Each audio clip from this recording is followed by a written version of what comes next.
கோபி நயினார் அவர்களுக்கு வணக்கம். ஒடுக்கப்பட்ட மக்களுக்கான உங்களுடைய குரல் ஓங்கி ஒலித்து கொண்டே இருக்கிறது. பாதிக்கப்பட்ட மக்களின் பக்கம் நின்று பேசுவது என்பது ஆக சிறந்த செயல். அதை ஒவ்வொரு முறையும் நீங்க அதை நிரூபிச்சுக்கிட்டே இருக்கீங்க. அதுக்கு மிகப்பெரிய நன்றிகள். நீங்க நினைச்சு பேசின விஷயம் ஒண்ணு, ஆனா இப்போ நடந்துட்டு இருக்கிற விஷயமே வேற. பாதிக்கப்பட்ட மக்களுக்கான குரலா ஏன் மதிவதனி பேசல அப்படின்னு கேட்பதன் மூலம் இந்த பிரச்சனைய அடையாளப்படுத்தணும்னு நினைச்ச உங்களோட எண்ணம் வெற்றி பெற்றிருக்கு.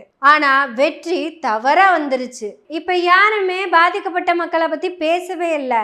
நீ ஏன் பேசல, நான் ஏன் பேசல அப்படின்னு தான் பேசிட்டு இருக்கோம். இது வரைக்கும் நீ என்ன பேசுன, இது வரைக்கும் நான் என்ன பேசுனேன் அப்படிங்கிற டாபிக் தான் ஓடிக்கிட்டு இருக்குது. கோகுல்ராஜுக்காக எல்லாரும் பேசணுமா?